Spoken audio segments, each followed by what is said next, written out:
This video is in regards to Epic Beaker and doing send out lists.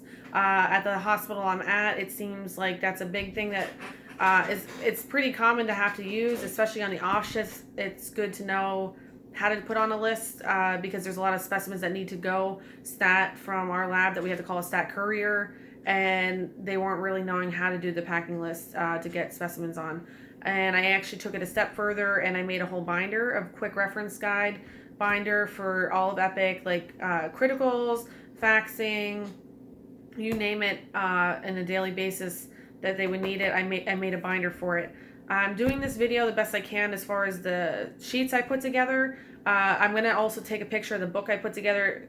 It seems I've tried to do something that they can actually use. As a tech on a daily basis is going to be able to look at this at a benchtop than looking at a video on training, and they actually have me making these binders now after doing this for other techs, new hires. In the meantime, when we putting this together, we acquired a new hospital in Easton, and I made binders like this for every tech there, because not only were they coming onto our network, they don't have Epic, they didn't have any of this software, so it was a very overwhelming situation. So giving them these binders, they couldn't say enough about them, and it made them feel a little bit easier as far as changing over, not only, like I said, a new network, but a new LIS system.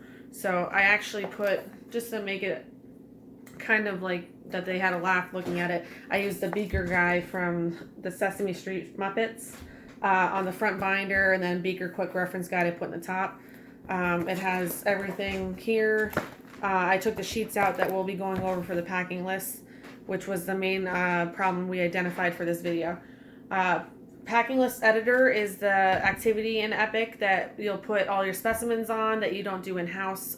We send a lot of stuff to LabCorp or our main site in Bethlehem.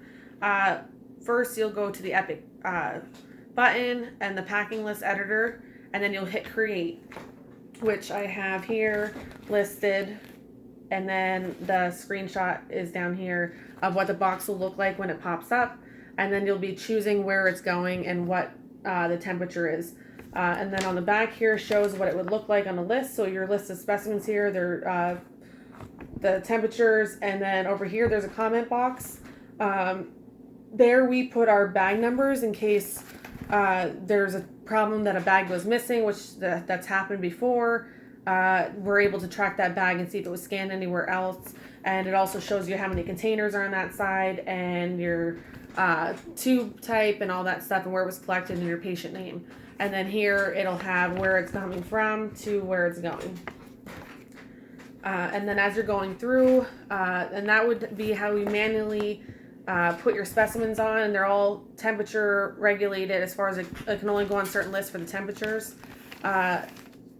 I also, on the specimen labels, is where the tech will find your storage temp. So RF for refrigerate, FZ for frozen, and RT for room temp. And you can also add, as long as you don't close a list, you can add specimens onto a list. So you can search your list here for creating a packing list. You'll expand your box when you hit create for the packing list editor. You'll expand it and you can find specimens that are maybe are lists that were already started that you can add to them. So and then all you would do is open that up and scan it like normal, and then accept, and it's on that list. And then to close a list, on here you'll see this ready and picked up. You'll hit ready and picked up, and then it's locked and ready to go for courier to take it. It's pretty simple. Like I said, I'll take pictures of the book itself to have it look a little bit more nicer for you. And the administrator really of our hospital that's over all our 11 sites, she's actually had me make one for her because she was not even familiar with the system. And like I said, she's having me make them for a lot of people in the network and new hires. It's now going to be a standard to make this binder that I did for this project. I will post the comments. In the comments, I'll post the pictures on the discussion board. I just wanted to make this video, but discussing it with my mentor, we felt like putting a binder together would be more useful for a tech, because you can put it on, they can have it anywhere, take it with them on the benchtop and use it in their shifts.